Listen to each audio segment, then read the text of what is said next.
17 fatal mistakes that all new RVers will make. Stand by. I'm going to go over them all right now. Hey there, I am Dr. Dave, the RV Dummy. Welcome all new RV dummies to the channel. I appreciate you. Right now, Yoko and I are somewhere in Montana. Now, that's a pretty big state, but we're somewhere in western Montana, I can tell you that. Near Glacier. That's our rig in the background right there. There's a beautiful lake behind. Oh, it's just, RVing is so cool. But if you're new to RVing, or even if you've been doing it for a while, I'm going to give you a refresher course on 17 fatal mistakes that all RVers have made once or twice or many times in their RVing career. And that fatal doesn't mean you're going to die, but fatal means they could be serious mistakes that could end up costing you a lot of money and a lot of aggravation, a lot of trouble. So let's get right into these. By the way, if you have not subscribed or liked the channel yet, subscribe, like the video, comment, answer other people's comments. It really helps the channel a lot, and I'm here for you guys, trust me. Okay, so number one, not doing a walk around before you hit the road.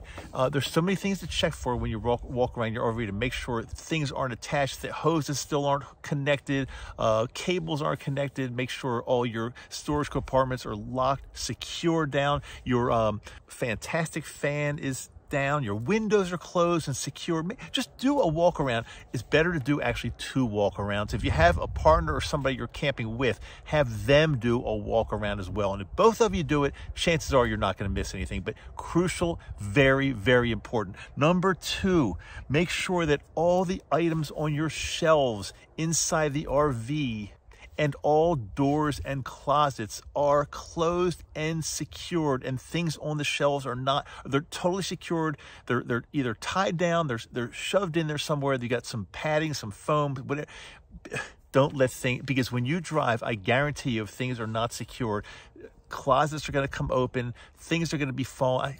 A couple of years ago, I felt horrible, but 2 things I can remember offhand happened. We were driving, and we had one of those like Tibetan singing bowls. We just had like a little, they're really cool. They're made out of metal, and we were driving along, and Yoko's in the passenger seat, and all of a sudden we hit something, and this singing bowl comes down and hits her right in the head. Oh God, I'm laughing now. It's not funny. It could have been really serious. There was another time when I have a speaker, an external speaker that was sitting on top of the microwave. I thought it was secure, but it was not secure. It came tumbling down and missed our cat Boo Boo, who has now passed away, but not from that, luckily. Almost, if it would have hit him, he would have been seriously injured or killed. So again, make sure everything is secure, tied down, closed down, locked up, etc. Number 3, not knowing the height of your rig. This is crucial. You need to know how tall it is, because you're going to eventually, at some point, you're going to stumble upon a road. There's going to be a tunnel or a bridge, and it's going to say low bridge, and it's going to give a height up there, and you're not going to know, and you're going to go through the bridge or through the tunnel or under the bridge, and bam, you're gonna hit something, and that is not going to be pretty. I promise you. Know your height. Not only know your height, but have it taped on the dashboard so you can see it. You can plainly look at it. Let's just make this up. Let's say your height is 10 feet 4 inches. I'm just totally making that up. Have it taped there, so if you get to an overpass or a tunnel and it says low tunnel, low clearance, and it gives the height, you know whether you're safe to go through or not. Otherwise, you're not going to know what to do. You might chance it at the last minute, and you're going to be in big trouble. So know your height. Another big mistake I see new RVers, and look, I've made probably every one of these mistakes, so it's nothing to be embarrassed about, but I'm here to help you learn from all of my mistakes that I've made, so you don't do the same thing. It makes a lot of sense, so you don't do the same thing. Okay, make sure when you go camping to a campground, make sure you have either a very, very long extension hose for your present hose, and an extension for your septic hose and your power cable, because most campgrounds are very friendly as far as having the hookups really close to your van, but I've been to some that I've had to like take my hose and put it underneath the van and go almost like to the next campsite. It was crazy. And if I didn't have like a backup hose, a secondary hose, I would have been in trouble. I would not have been able to hook up. Same thing with your power cables and your septic hookups. Just have backups there ready to go in case you need them. Tuck them away somewhere because you usually won't need them, but tuck them away and just you'll be happy that you have them if you ever do need these. Number 5, big mistake. I've made it. Not taking your awning down at night. You know, right now I'm sitting here. The weather is just beautiful. There's not any bit of wind. There's no rain. There's nothing going on. So, you know, it would be pretty easy to say, oh, honey, let's sleep with the awning up. You know, it's totally fine.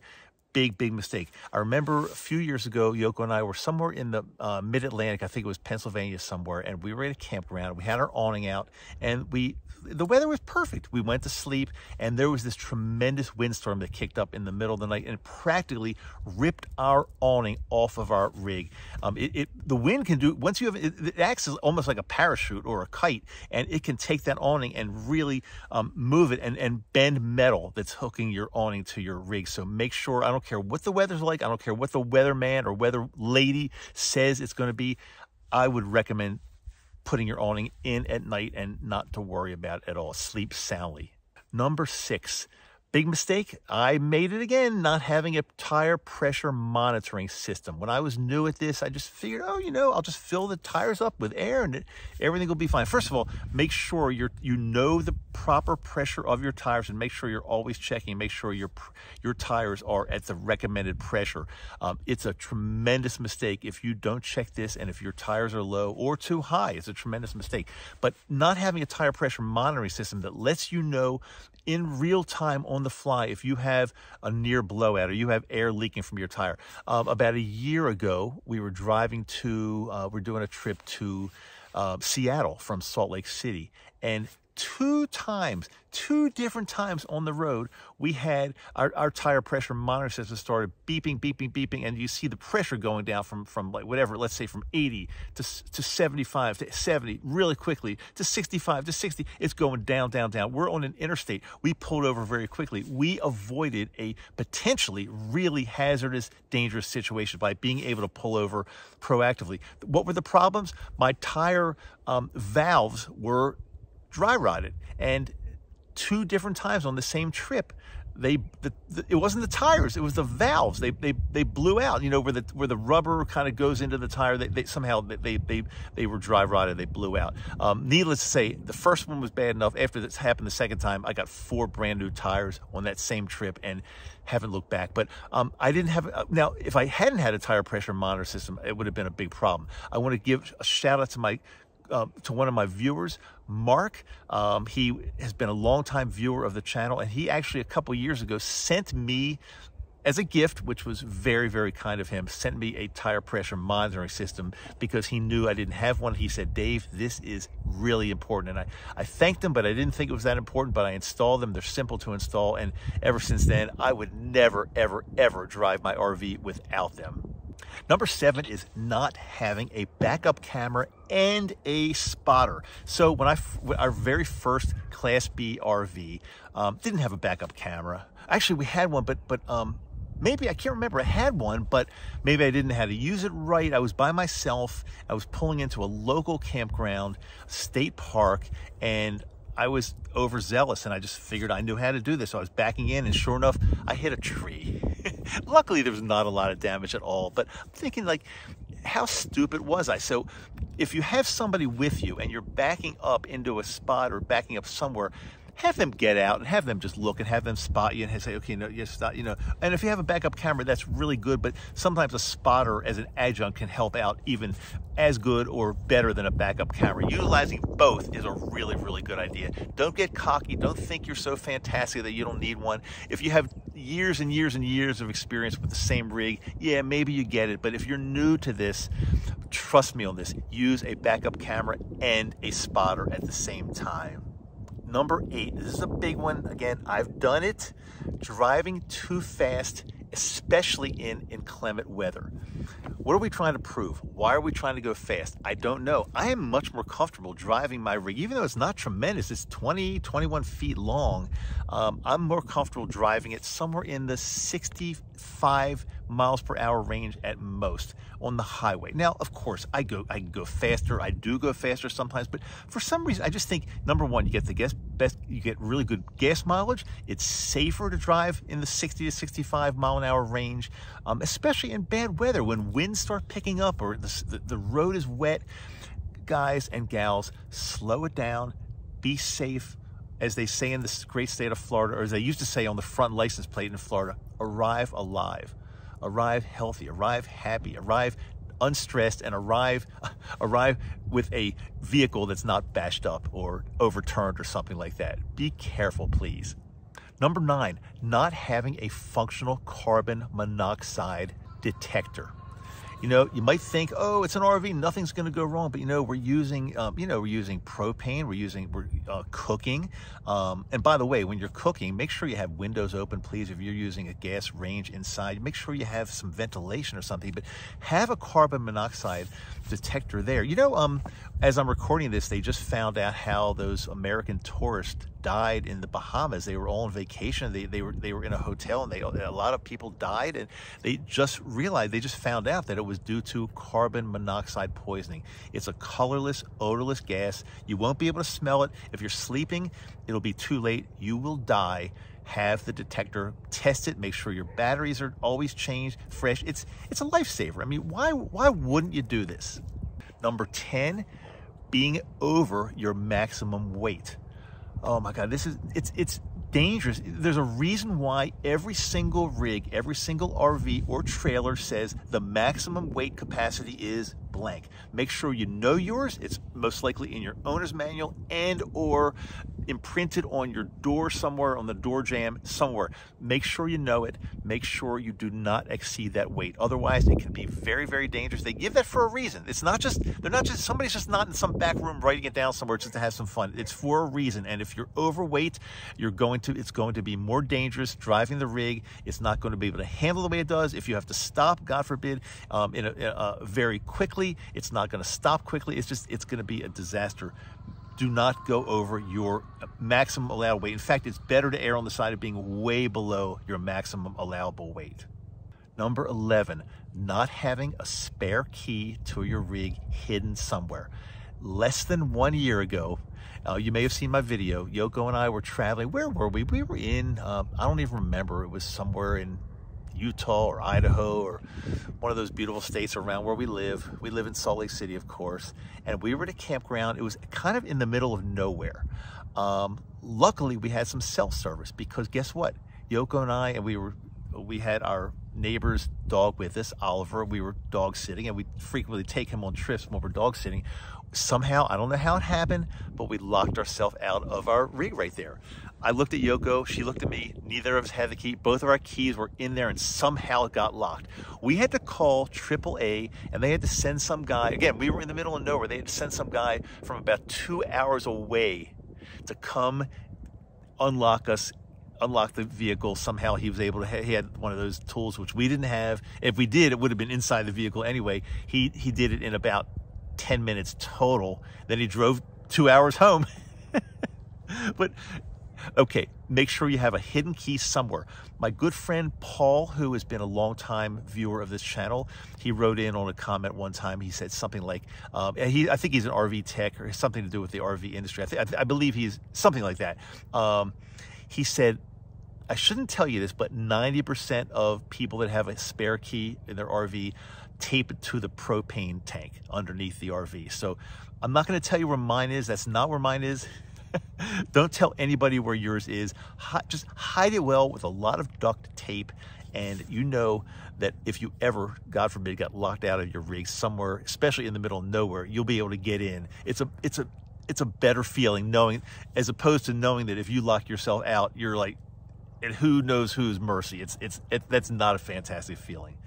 Number 12, big mistake. Again, I've done them all. I'm proud to say, driving with your freshwater tank totally full. There's very few reasons why you would ever have to have it totally full, your freshwater tank. So typically, if you pull up to a campground, as long as they have full hookups, you're not going to even need the water from your freshwater tank. So have it very low or almost empty. Always keep some in there as for an emergency reasons, maybe up to 1/3 for emergency. But when we travel now, it's really rare. I mean, I don't think there'd never be a reason that I'd have to fill up my freshwater tank totally. It adds a tremendous amount of weight that you don't need. Again, the more weight, the more dangerous it is to drive, the more difficult it is to drive. And almost anywhere you go, you're going to be able to refill it or fill it up to a certain level again. So these days, what I do, I usually keep it about 1/3 to 1/2, half at the most. It's really rare that I ever have to fill my freshwater tank up more than half. So look at the little gauge inside your RV, fill it till it gets about the halfway point or whatever you're comfortable with, and make sure you monitor it and refill it as needed as you're on your trip. It's very easy to have water, to get water along. Water, I sound like I'm from the East Coast. Well, I am from the East Coast, that's right. We say water in Baltimore, water. And when I'm in Salt Lake now, where I live, if I say water, they'll say, what? What's water? What's water? Water. Number 13, not leveling your rig properly. Sometimes you get in at night, you're lazy, you say, oh, it's not level, but I don't really care. Well, guess what? You should care, because you need to level your rig for many reasons. One of the most important reasons is your refrigerator in your rig is made in a certain way, so if it needs to be level when you're using it. If it's not level when you're using it, there's a very good chance you could blow something out. It will not function properly, and you have to pay a very expensive refrigerator repair bill. Not only that, a lot of your food will be ruined in your rig while you're on your trip. So make sure you level. It's very important. It's easy to do, does not take long. We do it manually. We just have those little blocks. We look at our little leveling, whatever you call the things, and we just use the right amount of blocks if necessary, and it's pretty darn easy. It doesn't take any more than 5 or 10 minutes to level, but again, it pays off. Number 14, not exercising your generator. Your generator is a great tool to have in your rig, in your RV, but you need to use it. It's not one of those things that the lower the number of hours on your generator, the better. No, actually, a generator needs the exercise. It needs to be worked all the time, or else things are going to gunk up in there. They're going to gum up. The carburetor's not going to be working right. I'm not a mechanic. I'm not a generator expert, but I know enough now that I usually go out and run my generator at least once a week for a good 20 minutes or so, and run it under load also. Don't just turn it on for 10 or 20 minutes and say, okay, that's good. What I do, I normally turn it on for, and again, there's no set rule for this, but just as a guideline, this is what I do. You might do something different or better, but I turn it on for about 10 minutes or so. Then I will run it under load, like either put something in the microwave, turn on the air conditioning, something like that, to run under load for another good at least 10 minutes or so. Then turn that off, run it for 5 to 10 minutes more, and then turn it off. Do that about once a week, and your generator will very likely last a long time. By the way, have regular tune-ups on your generator. Take it in. If you can't do it yourself, which I can't, I'm the RV dummy, take it into someplace that knows generators, that knows how to tune them up, and knows how to change the oil, and knows how to maintain them properly, and your generator should last a long time. Number 15, if you're in a state that gets cold in the winter, a big mistake is not to winterize your van or your rig or your RV or whatever you have, not to winterize it properly. All it takes is one cold night and pipes start to freeze, and there's an explosion, and you have leaks. And sometimes, in an RV, things are made, they're very in close quarters, and they're tightly plumbed and everything, and it can be quite expensive to fix that, let alone the water and the mess you're going to have, the flooding you're going to have all over your RV. Make sure, if you don't know how to winterize your van or your rig or your RV properly, find somebody that does. I know how to do it now. It's actually very easy. There are tons of YouTube videos out there that can show you how to do it. But if you're not comfortable with it, if it would be the best, I don't know, if somebody charge you $100 to do it, it'll be the best $100 you spend, because it will alleviate, or it will prevent major plumbing problems if, God forbid, things freeze up and pipes explode all over the place. Number 16, being overzealous with daily mileage. I speak to people all the time. They want to drive 8 hours a day to get to the next destination. Oh God, calm down. we're doing this for fun. We're not doing it because we have to get to a certain destination in a certain amount of time. It's really rare that Yoko and I will drive over 5 to 6 hours in one day. Frequently, it's a lot less because, you know something? You have a lot more fun when you take it slow, see the scenery, you stop off when you can. I personally love stopping off at truck stops and just looking around truck stops. I mean, to me, it's fun. But if we had to rush to get somewhere and drive hours, it takes all the fun out of it. Let alone, it wouldn't be safe doing that too. So, don't be overzealous with the number of hours or miles you have to drive in one day. Err on the side of fewer. Fewer is better. There's somebody told me a rule out there. I can't remember. It's kind of a camper's, RVer's rule. What do they say? Something like a certain number of hours, done by 3, drinking beer by 3:30 or something. I don't know. I can't remember what it is, but it's something like that. But again, err on the side of fewer rather than more miles per day. And the last one, number 17. I'd like to say that only new RVers do this, but I have a feeling some veteran RVers do this as well. And I think it's not going to harm you. It'll actually harm the people around you, or not really harm them, but you're not going to make too many friends if you pull into a campground later in the evening when most people are sleeping, or even if people are sitting around the campfire relaxing or winding down, and you pull in and you're noisy and you're setting up and you're running your rig and you're running your generator and you're doing this and kids are screaming. Hey, don't do that. If you pull into a campground, and during the day I try to be super considerate. No matter where I am or no matter what time it is, I try to be super considerate and be quiet and let other people around me enjoy it. I never play loud music. I never let my generator run longer than I have to. I would never let it run into the evening hours because that's just inconsiderate, and most campgrounds or most parks won't even allow that. I don't even use my generator that much, but we pulled into this campground this evening. It's a state park and there's no hookups at all. So I turned the generator on for about 15 minutes to hook up an electric grill and cook some dinner, but 15 minutes at the most. And then I just didn't want to bother anybody else around me. But a couple of years ago, I remember Yoko and I were camping. Again, this is back on the East Coast. This is not a statement, and not a negative statement for East Coast people, but we were in this campground by the ocean. And it was probably 9 or 10 o'clock in the evening. We were already in bed, and this big Class A rig pulls up next to us, and they keep the thing running, and they're setting up, and they're doing this, and they're leveling, and I don't even know but they keep the thing running, and guess what? It was loud, and I was upset. I just thought, why would anybody be so inconsiderate to pull into a campground at 9 or 10 in the evening? It's dark out, and keep your rig running. It just wasn't fun. So please don't be that person, please. That's all 17. There's probably a lot more. If you think of any more, do me a favor, put them in the comments section below. I'm sure there are plenty more that I didn't get to, but these are 17 that just came to my mind off the top of my head, and I'm sure there are a ton more. So put them down there. Make sure you comment. Make sure if anybody else asks a question, feel free to answer their question before I can get to it. I try to answer everything, but sometimes I just don't get to them. So let's all help each other out. It's a great community. Remember, we're all RV dummies, even though I'm the head RV dummy, because it's my channel, or we're all RV dummies. And the day that we think we know it all, and the day we think we're not dummies, and the day we think we're experts in everything, that could be the most dangerous day ever. So stay with me, RV dummies. I love you. I will talk to you soon. I'm Dr. Dave.